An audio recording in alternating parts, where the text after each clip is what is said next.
Vous vous demandez si vous êtes à votre place dans votre travail? Vous envisagez une reconversion mais vous ne savez pas forcément par où commencer. Aujourd'hui, je vous explique simplement ce qu'est le bilan de compétences, comment ça fonctionne et à quoi ça peut vous servir. Bonjour, moi c'est Juliette, je suis cofondatrice de Gamberge et aujourd'hui je vous retrouve pour cette première vidéo pour vous donner les bases du bilan de compétences.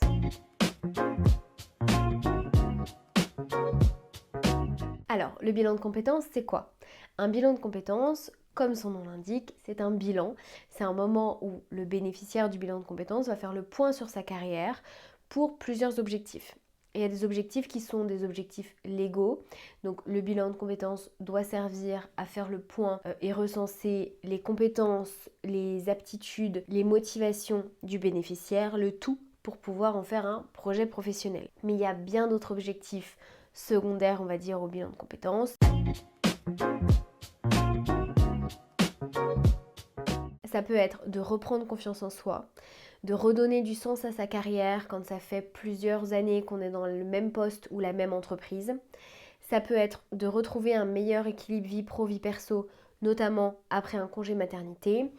Ça peut être de se poser les bonnes questions après une absence longue, donc un congé maladie qui parfois peut nous forcer à changer de métier, ou alors un congé parental qui finalement rabat un peu les cartes et nous fait gamberger sur ce qu'on a vraiment envie de faire pour le reste de notre carrière. Ça, c'est plein de moments dans la vie d'un salarié où on peut faire un bilan de compétences.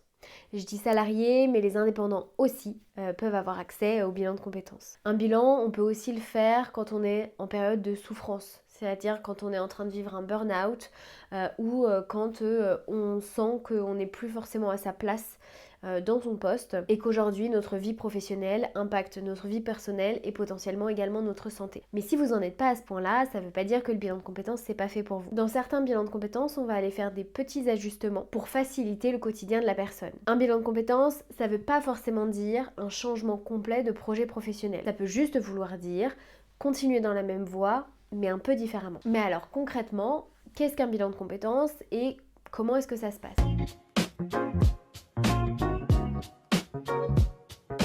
Alors, déjà, ce qu'il faut savoir, c'est qu'un bilan de compétences, ça dure maximum 24 heures. Le Code du travail régit en fait le bilan de compétences et a donné de nouvelles modalités, notamment lors de la loi pour la formation professionnelle en 2018. Donc, un bilan de compétences, ça dure max 24 heures.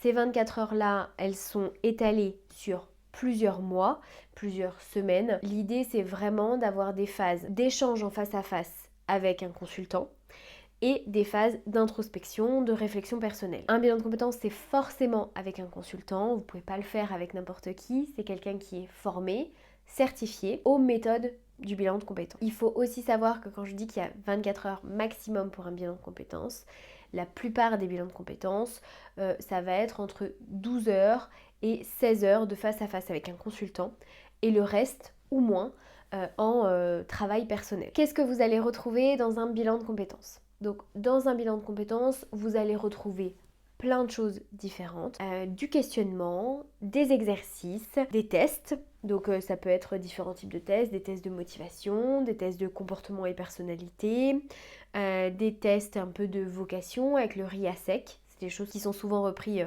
dans un bilan de compétences. Nous, par exemple, chez Gamberge, on va utiliser le DISC, qu'on trouve être un super outil pour le bilan de compétences, et puis surtout pour apprendre à communiquer avec d'autres personnes. Et dans un cadre professionnel, c'est vrai que c'est très utile.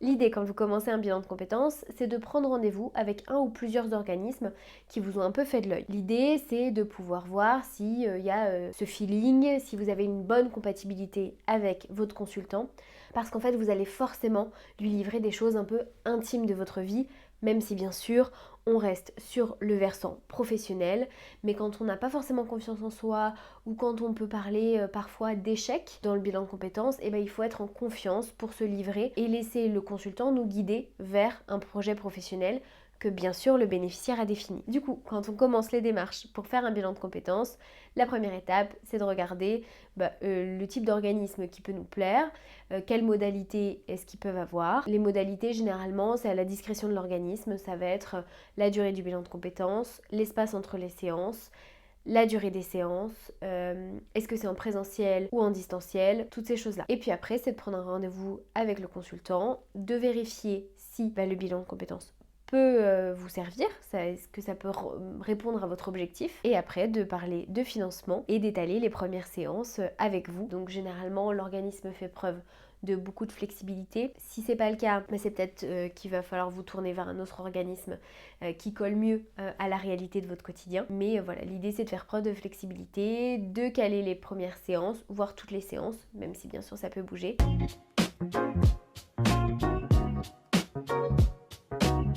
Une fois le contrat signé, le financement accepté, et c'est parti, on va commencer généralement de façon justement assez générale et retracer un peu votre vie professionnelle, de là où vous pouvez vous en souvenir. Donc parfois la vie professionnelle, on prend aussi la vie scolaire, jusqu'à aujourd'hui, pour pouvoir tirer des fils sur vos compétences, sur ce que vous aimez, sur ce que vous avez plus envie de faire, sur des pistes qui n'ont pas été poursuivies par exemple. Donc on va aller gratter un peu tout ça, et puis après on va dérouler donc les compétences, les motivations, les limites, les priorités de vie.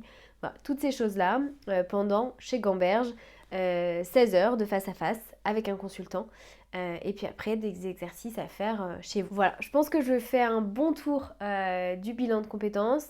L'idée pour les prochaines vidéos, c'est de faire des vidéos un peu plus thématiques. Donc par exemple sur les financements, sur le cadre légal du bilan de compétences, sur les objectifs du bilan de compétences, à qui ça peut servir, quand faire un, comment choisir son organisme, enfin voilà. Toutes ces questions que vous pouvez vous poser. Donc n'hésitez pas, si vous avez justement des questions ou des envies de vidéos, à me les poser en commentaire, à liker la vidéo également. Et puis moi, je vous retrouve pour la prochaine. Salut!